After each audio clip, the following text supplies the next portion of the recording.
우리 같이 인사하시죠. 할렐루야. 이 한 주간도 붙드시는 성령님과 동행하시는 삶이기를 축복합니다. 4주간에 걸쳐서 로마서 12장 1절과 2절, 특별히 사도행전 16장의 말씀을 전반적으로 돌아보고 있습니다. 이 두 성경의 말씀을 가지고 성도의 삶을 한번 우리가 돌아보는 시간을 갖고 있어요. 성도의 삶이라는 것은 단순한 종교적 활동이 아니라고 그랬어요.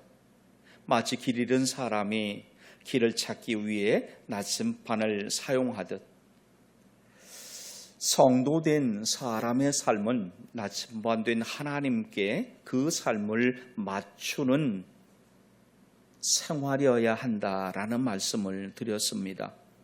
바울 사도는 로마서 12장 그리고 사도행전 16장을 통해 하나님께 맞춘 삶, 하나님께 방향을 맞춘 삶의 모습을 보여주고 있어요. 특별히 로마서 12장 1절과 2절을 보니까 어떻게 말씀하고 있습니까? 산 제물로 드리라 이렇게 말씀하고 있어요. 하나님께 방향을 맞춘다는 것은 삶을 드린다라는 것이에요. 여기서 말하는 삶은 단순히 하나님께 나와 예배하는 그 의미만이 아니에요. 신은 우리의 말과 행동, 시간, 물질까지 다 하나님 기쁨이 되기 위한 삶을 살아가는 것을 말하는 것이에요. 사실 1절과 2절의 말씀을 이렇게 떼어놓고 보아도 괜찮을 것도 같죠. 로마서 12장 2절의 말씀을 둘로 나눠놓고 보니까 하나님께 방향을 맞춘다는 것을 또 이렇게 말하고 있어요. 삶을 살아가는 데 있어서의 그 가치관은 세상 기준이 아닌 말씀이 기준이 되어야 한다는 것이에요. 그래서 이 세대를 본받지 말라 이렇게 말씀하시고 있어요. 이어지는 중반절의 말씀을 보니까 또 뭐라고 말씀합니까? 새롭게 함으로 변화를 받으라는 것이에요. 저와 여러분의 삶에 변화를 주는 그 주체가 성령이기를 축복합니다. 성령의 말씀에 순종하여 그 이끄심을 의지하며 나아갈 때 우리는 하나님이 바라시는 삶의 모습으로 변화되어 갈 수 있을 겁니다. 이렇게 하나님께 맞추는 삶, 나의 삶의 방향이 오직 하나님이 원하시는 그 방향으로 나아가는 삶, 그것이 성도의 삶이라는 거예요. 그와 같은 삶을 바울 사도는요, 사도행전 16장에 있는 말씀을 통해서 보여주고 있어요. 사도행전 16장의 말씀, 우리가 지난 3주 동안 내용들을 여러분 가만히 돌아보십시오. 바울 사도는 일찍이 당신의 선교의 방향을 아시아로 향하고 싶어 했어요. 그죠? 그런데 환상 중에 마게도냐로 향하라는 하나님의 계시를 그가 받습니다. 마게도냐로 선교의 방향을 틀은 바울 사도 일행이 첫 번째 발을 내디딘 그곳, 발을 닿은 곳이 마게도냐의 빌립보라고 하는 지역이었습니다. 그곳에서 루디아라고는 한 여인을 만나요. 그는 하나님을 아는 여인이었어요. 그런 그가 강가에서 바울 사도 일행을 만나고 바울 사도가 복음을 전할 때 주께서 그 마음을 열어 복음을 받아들이게 되죠.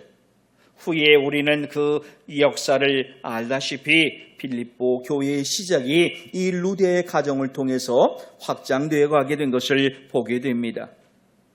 뿐만 아니라 이 빌립보 안에서 또 다른 사건 하나를 만납니다. 바울 사도 일행이 그 지역에서 복음을 전한 중에 귀신 들린 한 여종을 고쳐주는 일이 있었습니다. 한 여인이 귀신에게 매여 있는 삶을 살았어요. 심지어 이 여인은 사람들에게도 매인 삶을 살았던 사람입니다. 그 삶에서 바울 사도 일행이 노임받게 해요. 복음의 능력이 이처럼 엄청난 힘을 가지고 있어요.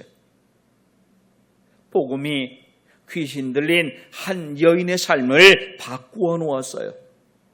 그런데 때로 이 복음의 능력은 세상 사람들의 마음을 불편하게도 합니다. 이 여인의 해방이 모든 사람에게 다 기쁨이 되었던 것은 아니죠. 손해보던 일도 있습니다. 그들에 의해서 고소를 당하고 결국 매를 맞고 깊은 옥에 갇히는 신세가 되었어요. 좋은 일을 했는데 그들에게 닥친 삶의 현실인 불행 중 정말 억울한 불행입니다. 놀랍게도요, 바울과 그 일행을 보면은 특별히 바울과 실라는 25절 말씀에 이렇게 그들의 모습을 기록하고 있어요. 한밤중에 바울과 실라가 기도하고 하나님을 찬송하며 죄수들이 듣더라. 정말 아팠을 텐데 하나님의 계시로 마게도냐로 선교의 방향을 틀었던 바울 일행이에요. 근데 감옥에 갇혔어요. 매를 맞고 깊은 옥에 갇혔어요. 발에는 착고까지 채워졌어요. 이렇게 생각해도 무난할 것 같아요. 이게 지금 하나님의 선교의 방향인가? 내가 지금 하나님의 선교의 그 계획대로 나아가고 있는 것인가? 즉 매맞음 그리고 감옥의 갇힘도 하나님의 뜻인가? 분명히 성경은 그들이 기도했다고 말해요. 그리고 놀랍게 하나님을 찬송했다고 말하고 있어요. 아마 기도를 통해서 그들은 그들의 사역을 다시 붙들지 않았을까? 마치 예수님의 겟세마네 동산에서 당신의 사역을 붙들었듯이 오늘 바울과 실라도 그렇게 당신의 사역을 붙들기 위해 기도한 것이 아닐까? 그리고 그 사역을 멈추지 않기 위하여 이끌어가신 하나님을 의지하며 찬송한 것이 아니었을까? 여러분, 이와 같은 기도였을 것을 믿으시기를 축복합니다. 왜냐하면은요, 이어지는 26절에서 우리는 이와 같은 기도를 충분히 상상할 수 있기 때문입니다. 한번 말씀을 읽어보겠습니다. 이에 갑자기 큰 지진이 나서 옥터가 움직이고 문이 곧 다 열리며 모든 사람의 매인 것이 다 벗어진지라. 아멘. 바울 일행을 아시아가 아닌 마게도냐로 이끌어가신 분이 하나님이셨어요. 하나님의 사역을 위해서 바울 일행인 감옥에 갇혀 있으면 안 되는 존재들이었죠. 결국 하나님이 개입하세요. 26절에 위에라고 하는 말씀은 그들의 기도와 찬송에 응답하여라는 말과 다르지 않아요. 앞에 큰 지진은 자연현상으로 이해할 수가 있죠. 그러나 그 뒤에 나오는 또 다른 경이로움은 자연현상이 아니죠. 묶였던 것들이 다 풀어졌다고 말합니다. 바울과 함께 갇힌 실라만 풀어진 것이 아니라 그 옥 안에 갇혀있던 죄수들의 매어있던 것이 풀어졌어요. 이 경이로움은 바울 사도 일행이 감옥에 갇혔다, 그 매임에서 풀려난 이 이야기가 전설이 아님을, 단순히 말하기 좋아하는 이들이 지어낸 이야기가 아님을 증명하고 있습니다. 그 안에 있던 모든 이들의 묶였던 것, 매인 것이 다 풀어졌어요. 여기서 또 다른 이야기 하나를 이제 바울 사도는 풀어가죠. 루디아의 이야기와 귀신 들린 여종의 이야기에서 이제는 간수의 이야기를 이야기합니다. 죄수가 도망갔겠다고 생각했을 간수는 칼을 빼어 자기의 목숨을 끊으려 합니다. 그리고 이후에 어떤 일이 벌어집니까? 감옥 안에 그대로 있던 바울과 그 일행은 오히려 그러한 자결을 하려는 간수를 말리고 있습니다. 바울 사도와 실라의 초연한 모습 앞에 이 간수가 취한 행동을 보십시오. 간수가 죄인들을 이끌어 감옥 밖으로 데리고 나오고 있다고 하는 사실입니다. 그뿐만이 아니에요. 바울과 그 일행에게 구원에 대한 질문까지 던지고 있어요. 30절을 보니까 그들을 데리고 나가 이르되 선생들이여 내가 어떻게 하여 구원을 받으리까 하거늘. 간수는 죄인들을 감옥 안에 두고 살펴보는 것이 그의 역할이죠. 그런데 그 죄인을 끌어내고 있습니다. 더 놀라운 것은 이 죄인된 바울과 실라에게 선생들이여 이렇게 말해요. 번역하면 직역하면은요 주들아라는 말이에요. 주들아, 주여라는 말이에요. 퀴리오스라고 하는 말에서 나온 단어입니다. 정말 놀라운 그 초자연적 현상 앞에 간수는 이러한 말이 저절로 나왔을 것 같아요. 바울과 실라가 단순한 일반 사람의 모습으로 보이지 않는 어떤 신적인 큰 능력을 가진 존재로 보일 수밖에 없었을 겁니다. 주들아, 마치 신이시여 라는 말과 다르지 않아요. 신들이시여. 그러면서 묻습니다. 뭐라고요? 따라합시다. 어떻게 하여야 구원을 얻으리이까? 아멘. 어떻게 하여야 구원을 얻으리이까? 이 말씀을 얻던 성경학자들은요, 간수의 당시 상황, 옥문이 열렸어요. 죄수를 묶였던 것이 풀렸어요. 도망간 이들도 생길 수도 있잖아요. 그러한 상황 속에서 자기가 죽을 수밖에 없는 상황을 인지하고 바울에게 내가 어떻게 하면 이 위기를 벗어날 수 있습니까? 라고 말한 것이다 라고 해석하기도 해요. 근데 전체적인 문맥으로 봐서는 그 문맥은 잘 어울리질 않아요. 우리가 말하는 그 구원 영생의 질문을 던진 것 같아요. 데리고 나와 시간이 있는 거예요. 지금 바로 연결되는 말이 아니에요. 아마도 이 간수는 바울과 실라에게 예수님의 복음을 들었거나 아니면 일찍이 그 귀신 들린 여종을 통해서 전해지는 그 내용을 들었을 수도 있을 거예요.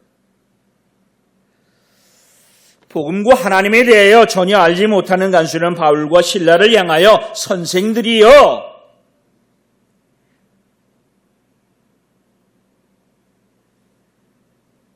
주들아 이렇게 칭했는데요. 바울과 실라 이들이 간수의 눈에는 주였어요. 마치 하나님 같은 사람이었어요. 그런데 그 이후에 바울과 신라의 답이 무엇입니까? 바울과 신라는 주 예수를 믿으라. 간수가 말하는 주는 나와 신라가 아닌 예수 그리스도라는 것을 밝히고 있는 것이에요. 31절에서 이르되 주 예수를 믿으라 그래야만 너와 내 집이 구원을 받으리라. 아멘. 내가 나에게 주라 말하며 구원을 이야기하지만 나는 구원을 전할 뿐 구원의 주는 예수님이다라는 것을 지금 바울이 밝히고 있어요. 여러분,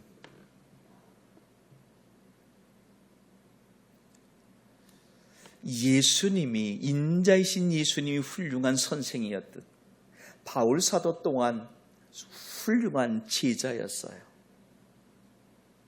참으로 놀라운 고백입니다. 이 말 어느 곳에서도 바울의 우쭐함을 느낄 수가 없어요. 오히려 바울은 더 겸손하게 주 예수를 믿으라. 그리하면 너와 심지어 내 집까지도 구원을 받을 것이다 라고 말하고 있어요. 여러분, 이 말을 다시 한번 돌아보십시오. 지금 간수는 어떻게 하여야 구원을 얻을까? 라는 질문에 바울 사도는 정말 정확하게 답을 하고 있는 겁니다.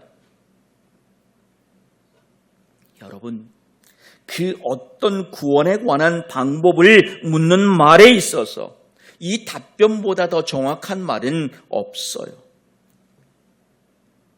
더 놀라운 사실이 그 안에 또 있어요.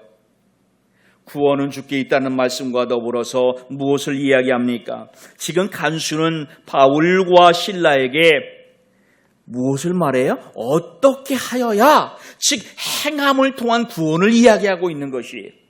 그랬더니 바울은 뭐라고 말하는 겁니까? 행함이 아니라는 거예요. 구원은 행함이 아니라 믿음이라는 거예요. 믿음을 말하고 있어요. 여러분, 예수님을 믿는 믿음 외에 어떤 행위로도 구원이 없음을 믿으시길 부탁합니다. 그래서 사도행전 4장 12절에서 이렇게 말합니다. 다른 이로서는 구원을 받을 수 없나니 천하 사람 중에 구원을 받을 만한 다른 이름을 우리에게 주신 일이 없음이라. 아멘.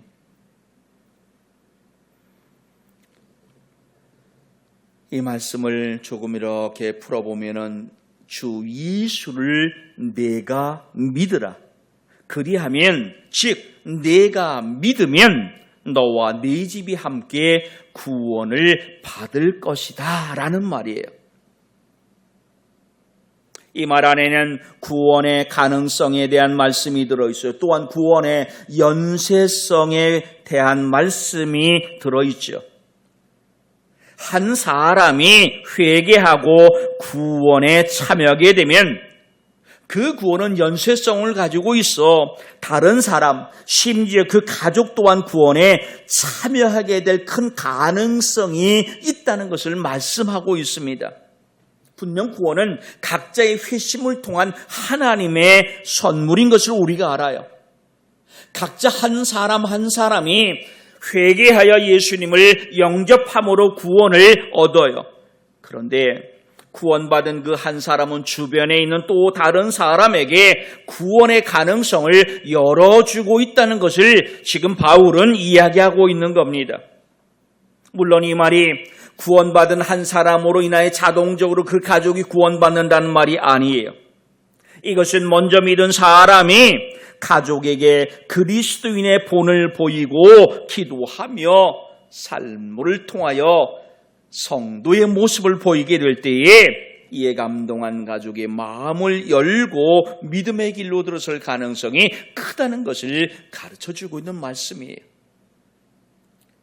우리 삶을 통해서 내 가족이 구원의 문으로 들어서기를 축복합니다.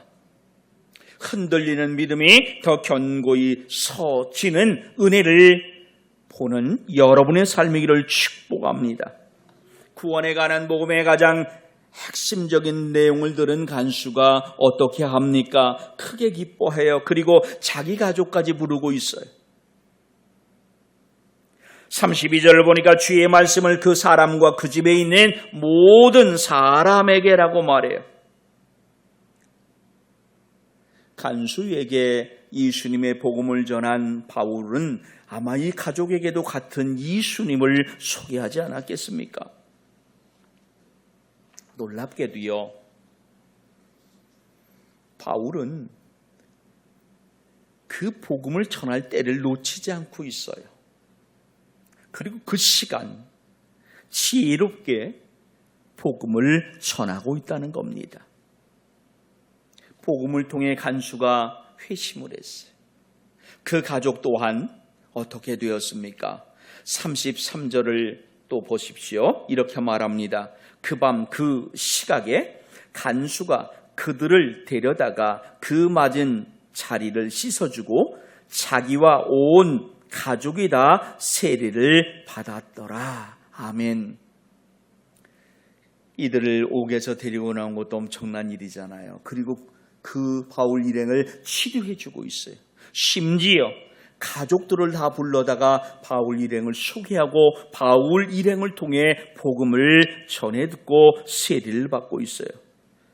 여러분, 이게 복음의 능력임을 믿으시기를 축복합니다. 복음은 한 사람을 변화시켜요. 그 변화된 한 사람을 통하여 그 주위 모든 이들에게 선한 영향력을 미치게 된다는 것이에요.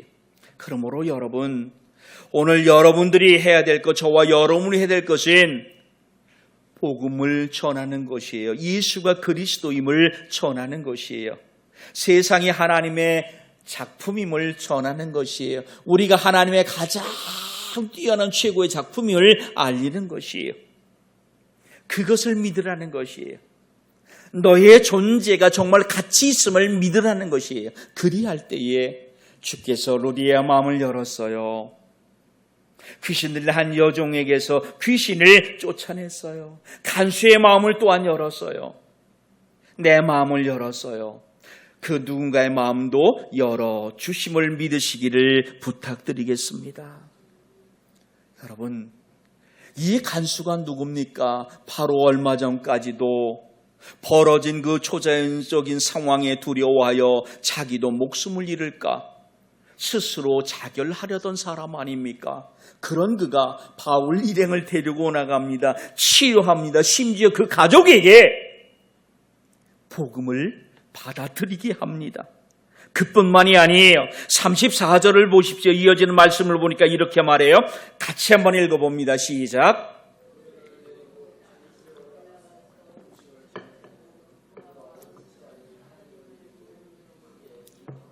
아멘, 아멘.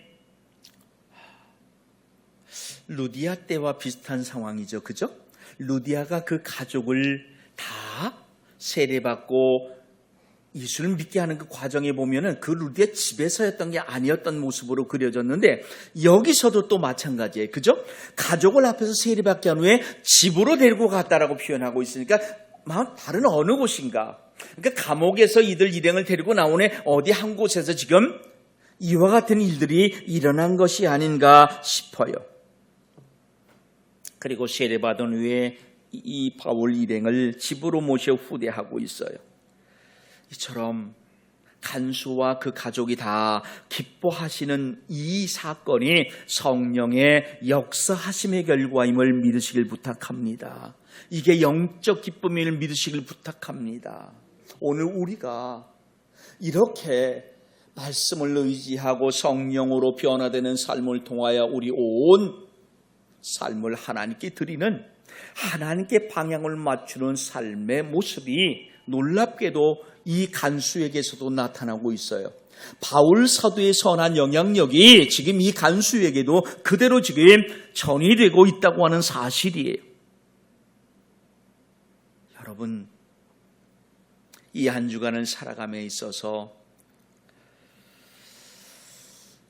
저와 여러분이 걸어가고자 하는 그 삶의 방향이 하나님, 내가 여기로 가기를 원하니 내 삶의 방향으로 하나님 나와 함께 해주세요라고 기도하는 것이 아니라 하나님, 내가 가는 삶의 방향이 하나님이 원하시는 방향인지를 알기를 원합니다. 기도하시길 부탁합니다. 그리고 하나님께 묻고 길을 조심 갈 때에 하나님은 어긋났다면 바로 가게 하실 것이고요. 바로 가고 있다면 그 길에 더욱더 힘을 내어 갈 수 있도록 이끌어 가시게 될 줄 믿습니다. 여러분, 우리는 무려 4주 동안 하나님께 삶의 방향을 맞추라는 제목으로 로마서와 사도행전에 있는 이 말씀을 붙들고 의지하며 나아갔어요.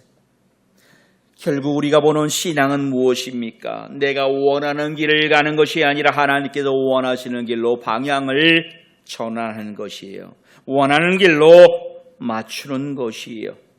바울과 그 일행처럼 때로 우리는요, 원하지 않는 매를 맞는 그런 억울한 상황을 맞이할 수 있어요. 감옥에 갇히는 전혀 생각하지 못한 엄청난 상황을 만날 수도 있어요. 그러나 하나님께 방향을 맞춘 사람은 절대 흔들리지 않는다는 것입니다. 그리할 때에 하나님은 역사하시고 그러한 그 믿음을 통해 다른 영혼까지도 건전해 살리심을 믿습니다. 이제 오늘 우리는 이 말씀을 통해서 여러분 이러한 결단이 일어났으면 좋겠습니다. 주 예수를 믿으라. 그래야만 너와 네 집이 구원을 얻으리라. 사랑하는 여러분, 이것은 바울 사도를 통해 하나님께서 말씀하시는 2000년 전 한 장소에서 일어난 구원의 선포가 아니에요. 오늘날 내 삶의 현장, 때로 내 가정, 내 직장, 내가 속해 있는 공동체 안에서 일어날 약속임을 믿으시길 부탁합니다. 저와 여러분의 시선이 세상 유행이 맞추는 것이 아니라 하나님께만 고정되기를 축복합니다. 그럴 때 하나님은요, 바울과 실라를 통하여 그 계획하신 바를 진행해 나갔듯 저와 여러분을 통해서도 하나님의 계획하신 그 구속의 은혜를 진행시켜 나가게 될 줄 믿습니다. 기도합니다. 하나님, 삶의 방향을 하나님께 맞추기를 원합니다. 내가 원하는 길을 가는 삶이 아니라 하나님이 원하시는 그 길로 가는 삶이게 하시옵소서. 나의 삶을 통해 성도됨이 보이게 하시사 내 가족, 내 주위에 있는 이들 또한 구원의 문을 들어서게 하시옵소서. 감사하며 예수님 이름으로 기도하옵나이다. 아멘.